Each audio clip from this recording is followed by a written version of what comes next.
The following content is not suitable for children. George, we're going to talk about sexual pursuers and kind of 5 motives for sex. I have a question before we get into it. Last time you talked about teeny tiny blowjobs. What were you talking about? Welcome to Foreplay Radio, Couples and Sex Therapy. I'm Lori Watson, your sex therapist. And I'm George Fallon, your couples therapist. And we are passionate about talking about sex and helping you develop a way to talk to each other. Our mission is to help our audience develop a healthier relationship to sex that integrates the mind, the heart, and the body. Just as we begin, please remember to check out Uberlube. Uberlube.com is where you can get this great lubricant and help support Foreplay Radio. Well, this leads us to the first motive. The motive that we have to want to have sex is for pleasure. And you had said something about the clitoris, and I was trying to make the point that if men could think about giving oral sex like a teeny tiny blowjob, they would understand kind of better how to do it.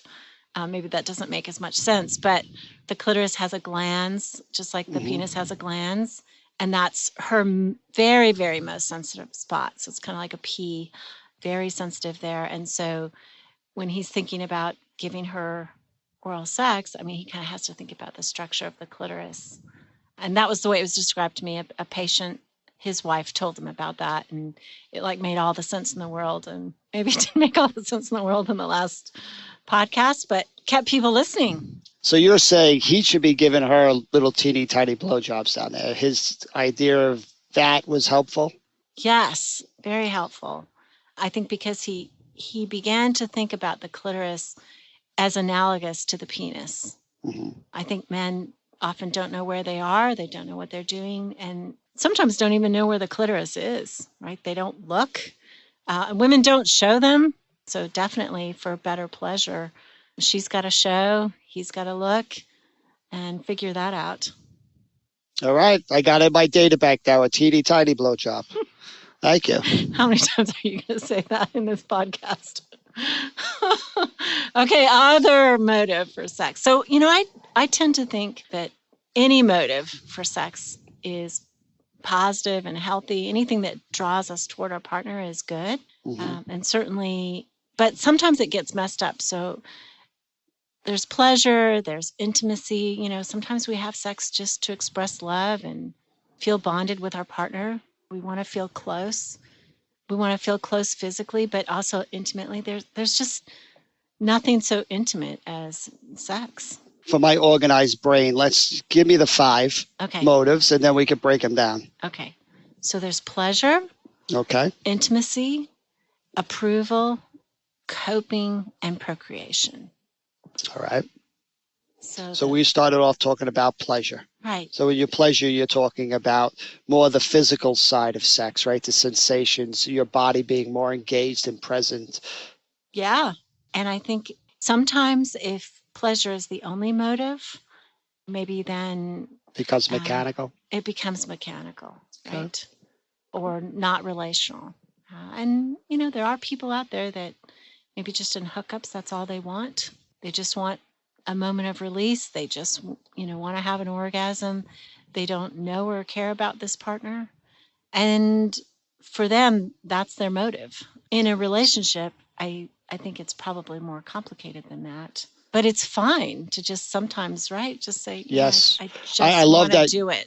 Yeah, you're highlighting there are different types of sex and different times when we might emphasize one of these more than others. But as I really want to invite our listeners to think about these 5 motives and think about how important are each of these to you. And if some are not, how do you find ways of bringing more of that? Because I think the more range you have with these 5, the more vitality you're going to have in your sex life. People just want us to go back and talk about the teeny tiny right. job. I think it's all of it.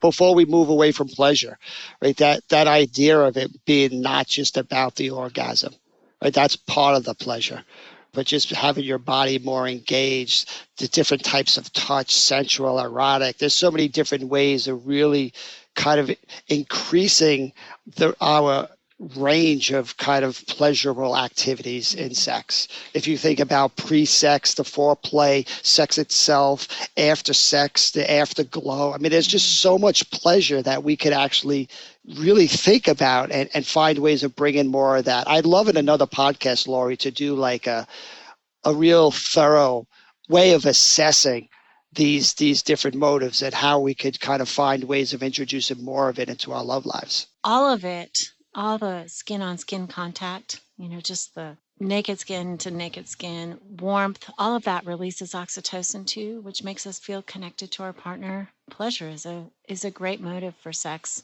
But I think what you're expanding is it doesn't just have to end in orgasm. There's stroking and touching and lying together and things that are all good and bring a sense playing of pleasure. And laughing and intimacy. Intimacy, expressing love, closeness, something that I'm only doing with my partner. It's kind of the secret world that only he and I share. So that's around professing love, the importance of your emotional bond, feeling safe, feeling this might feel spiritual for people, being part of something bigger than themselves. Absolutely. Right? So often great lovers talk about this vulnerability, this sense of kind of deep connection, how important this really is to sex.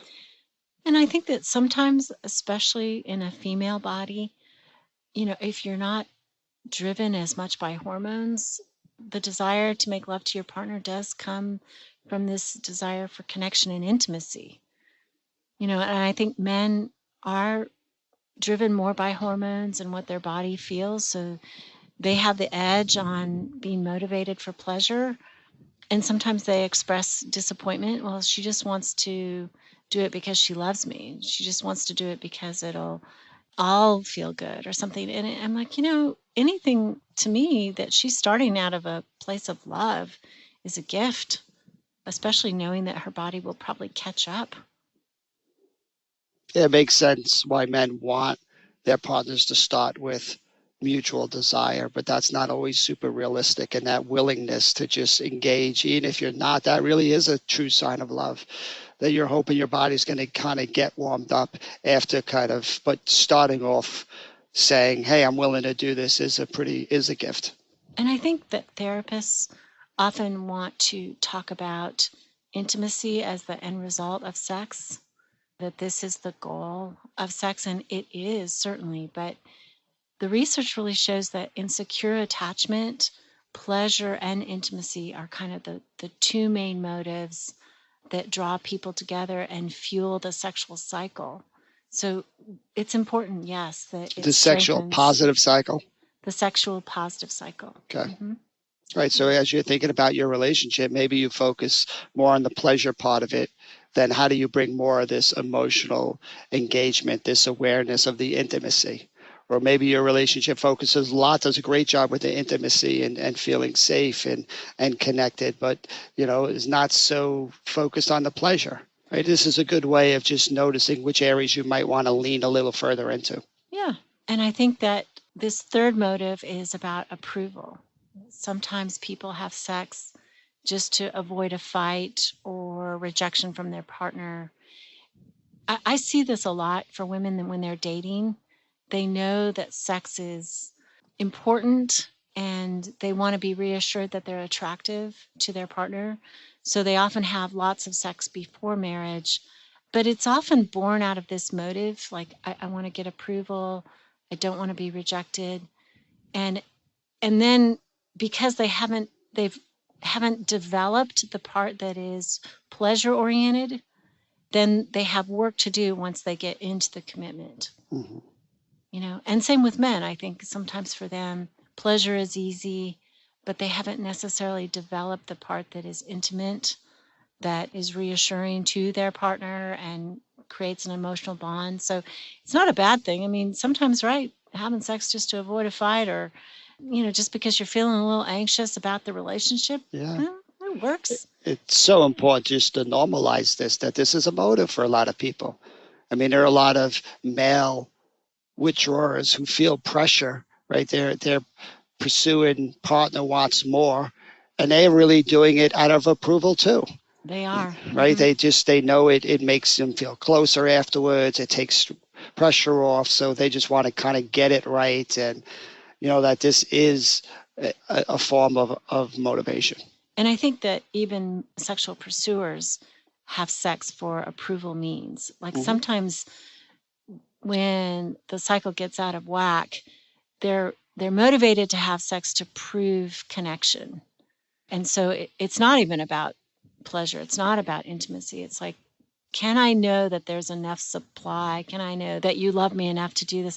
I'm not saying it well. I don't think George helped me. But it's like a frenetic quality to it when they are all about having sex just to get approval from their partner, that they're good lovers, that they're desirable, that they're attractive. I think there's a little bit of a negative connotation to this, and I just want to balance it out that, this need for approval is also how, when it's working, you're going to feel confident about yourself, right? You're going to feel chosen. You're going to feel safer. So it's that's what the motivation's looking for. It's like saying, if I have sex, afterwards, the world's going to be a better place for me. I'm going to like myself better. I'm going to feel chosen. I'm going to like my partner more, right? So that kind of motivation, what it's looking for, I think is really healthy.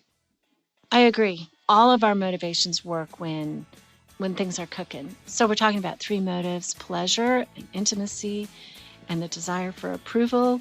And let's come back from the break and talk about coping and procreation. We are grateful to Uberlube for still sponsoring us. This is a fantastic lube. If you haven't tried it yet, please check it out at uberlube.com with the coupon Foreplay, which gives you 10% off. I keep forgetting to tell people that. They can support us and they can try this great lubrication, which is really, it's made out of a high-grade silicone. And, I do all kinds of ratings on lubrications just in my work. And silicone doesn't get absorbed into the body, so it really provides smooth touch, smooth intercourse, a great glide. It's scent-free. It is taste-free, so you can switch from foreplay to oral sex to intercourse with no problem. Well, if you're using Uberlube to enhance and relax your body, then it's just that much easier to open up your mind and expand your heart. And having something fun that makes sex even better, I would love for you to try Uberlube. Support the Foreplay podcast and save 10% off your order when you use the coupon code Foreplay at uberlube.com. We've done 2 Facebook Lives for our patrons, George, and we try to do that once a quarter. We try to send newsletters and give exclusive material. But it's really, we are grateful for people who believe in our mission to help couples keep it hot and help inform people and help them talk about sex, help them get better at their sexual relationship.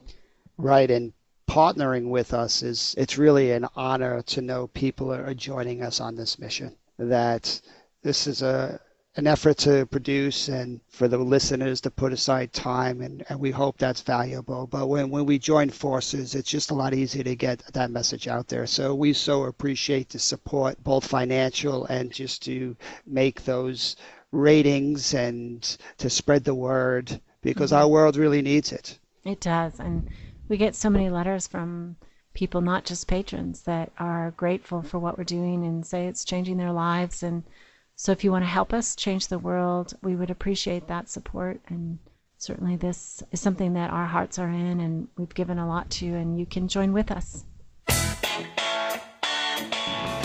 So Lori, number 4 on our list of motives, procreation. We wouldn't be here as a species if that also wasn't part of the game. The need to produce babies and offspring to continue our species. Oftentimes, high motivation to have sex, even if the sex is not that great, sometimes during infertility issues. But, sometimes people don't struggle with infertility. They just decide, right, let's make a baby. And they have lots of lovely sex. And it's wonderful. Right. So if that's one of your motives, that's a healthy endeavor. All right. Anything else you want to say about procreation? We could spend a whole podcast on the problems that they can create when there's too much pressure and it's not working and you start throwing miscarriages in. And, there's a whole lot here that brings layers of complexity. Yeah. Right. But just to kind of highlight, the good intentions behind. I will just say, I know when 2 of my children were created. Really? Yeah. How's that? I remember the night, the sex. Like I remember the first time I was a little confused. My body was a little mixed up and I thought I was about to start my period and I was actually ovulating. And so I told my husband, let's just go for it. I'm about to start my period. And we were pregnant right away.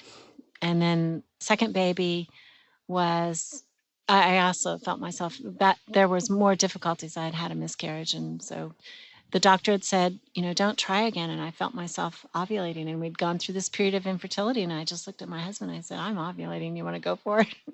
And so we did. And it both times, I like distinctly remember those sexual moments. Yeah. That's so cool. Yeah. And I think not that my children would want to know that. Gosh, how gross, right? They don't want to know that I remember the sex that created them. Was it fair to say that this is something that women tend to think more about? Because you are the one ovulating. You have to think about your period and the timing. And, for guys, it's something we could do a better job with to really try to understand, how that is an area to engage with, something that's on your mind a lot more often. Yeah, maybe so. I think if I were a man, I would definitely track my wife's period, like having a calendar. That would just be smart. But I mean, yeah, I think my husband knows those moments too, because he knew we were trying.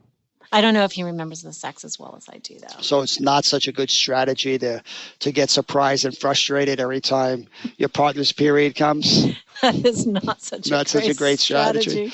All right. Write a note down with this one too. Okay, keep going. George getting benefits from doing the podcast. Track. There's an app now, George, on your phone. Really? Yeah, you can just put in the period and then it tracks it for you. Pretty soon it'll predict it for you. So you should do that. All right. Yeah. Day before the period too. A lot of women really horny, just for the record. So take advantage of that, man. Well, I appreciate folding this one into the motives because it is an important part of the process that probably doesn't get a lot of the conversation unless you're trying to have a child, right? Mm-hmm. But even when you're not trying to have a child, it's still it's in the background there, right? It might be a concern, a fear, a caution, something that it would be helpful if we talk about. That's so true. All right. True. Last one. Coping. All right. Yeah, so people have sex because they feel stressed out. They want to escape their day. They want to have some good ending to a terrible day, right? I mean, if you have sex after a bad day, good day. All right. Yeah. And it's fine. I think it becomes problematic when you're using sex that way frequently and your partner's not on board with it. Like, oh, you just want to have sex so that you can go to sleep. I hear that one a lot. Right. I'm like, well, right. I like right. It's really important to normalize that this is a motivation. You're not wrong or bad because you want to have a quickie and fall asleep. I get the problematic if that becomes the norm, but that just to give permission to everyone out there that if your body feels that, like a little orgasm right now would really feel great to go to sleep, that's a healthy motivation to have. Yeah, it's great. I mean, so many people love that. Orgasm in a nap, that's beautiful. Or just to take yourself out of, whatever kind of frustration it has been, a day with the children, like suddenly you get to be a woman instead of just a mother. Somehow or another, escaping the stress is a great motivation for sex. Right. And you can see if that becomes the norm, why that creates problems, because it's really focused on the release. And there's really not a lot of time in that for the emotional connection, for the intimacy. But all kinds of sex. You know, in a long-term relationship, we're going to have all kinds of sex. Like you said before, last podcast, 1 in 10 is not going to be great. So what? As long as you have 10. And most of it is good. Maybe it's just okay to. I think relieving stress is a great motive for sex. Yeah. See the big smile on Lori's face as she says that. Going to sleep, man. Works for me. Well, I get even it. that, I find that helpful. If I'm just taking 10 sexual encounters and one's going to be problematic and maybe not end so great, maybe another 2 or 3 are going to just be stress relievers. Then another 2 or 3 are going to be really focused on the emotional bond and the really that affection and attention and foreplay to really kind of make us, and then who knows, maybe the other 2 are just some kind of focus on pleasure, erotic, or something differently. But just to listeners to come up with a plan in your head, like how do you mix things up? And it's okay if you want all 9 to be one way. Does that work for your partner? Mm-hmm. Again, how do we have these conversations that try to get people as much in sync as possible? Yeah, I think the issue with coping and stress maybe if it's male and he wants a quickie because he has to get to sleep or he's too stressed out, she's probably not going to get what she needs. But she could use a vibrator, Mm-hmm. and it could be fast for both of them. Like, I think about a lot of couples would be very happy if they had Tuesday night quickie sex and Saturday morning long, loving, wonderful sex where they take time to really feel and have pleasure and intimacy. I think if they were having sex twice a week, and I know that that's not enough for some people, but I really do not think I'd see them as clients ever. Right. I mean, the majority of people, if they had at least that much, they could get by. Yeah, I saw a stat that the average frequency is 6 to 7 times a month. Mm-hmm. So that's 1.5 times a week. Right. Mm-hmm. And that there is a slight decline in frequency as we get older, but there's an increase in satisfaction. Do not give me the bad news. Listen, no, but you missed the second part of this. Okay. With the slight decline in frequency, there's an increase in satisfaction. That's good. That goes against the myth that it's all this hot young sex, that actually old people are having the best sex. That's right. Right? Because they are incorporating more of these 5 motives that we're talking about. Mm-hmm. Right? They're being more emotionally engaged. I like to simplify it by saying what we so often repeat on this podcast. It's about the brain, the body, and the heart. Mm-hmm. Right? How do we make room for all 3 of them to show up during sex? Right? It seems like older couples are doing a better job of bringing their heart in, focusing on their emotional connection. They're more aware of their bodies, the importance of it be more than just their genital, right? They got to focus on everything and bringing in that mind. How could they bring in fantasy, eroticism, whatever? That's good. I like that.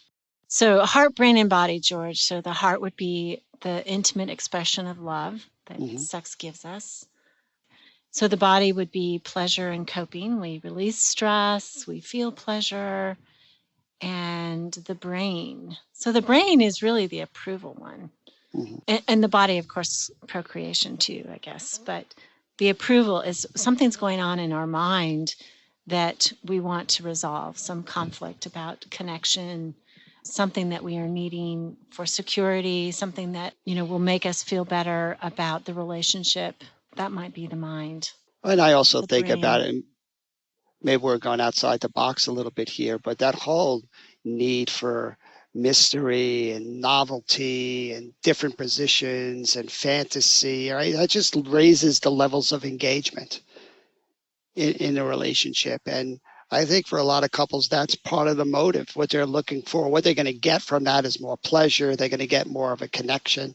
Right? But we really want to find ways of engaging our brain in this process. I also think what you said, mystery and eroticism and novelty, that's also intimate, right? Because it's sharing myself with my partner. I mean, we have to be really brave to let them into the things that we think about that are mysterious to us, or maybe having a part that enlivens us that we just share the live part with our partner. Right. I found it really helpful, Lori, just to zoom out and try to see a broad perspective of different motives around sex. And we don't have to force people into boxes. You can do your heart, your brain, your body, this need for intimacy, pleasure, relieving stress. The whole idea is to explore, to get curious. Which ones are really important and you really do a good job of, which ones might be really important to your partner that maybe you don't do such a great job of. And how do you find the areas to continue to explore and grow? And where is your cutting edge? Which one do you need kind of the work on? Is it expressing more intimacy or growing in your own body's pleasure and understanding your own body, or what would make it better? What would make it better is a great question. Okay. Thanks for listening to Foreplay Radio. Keep it hot and keep exploring. And P.S., please tune in to our Patreon page so that you can catch the next exclusive episode and our next Facebook Live. We appreciate you joining us to spread this really important message. Call in your questions to the Foreplay question voicemail. Dial 833-MY-4PLAY. That's 833-4-PLAY. And we'll use the questions for our mailbag episodes. All content is for entertainment purposes only and should not be considered as a substitute for therapy by a licensed clinician or as medical advice from a doctor.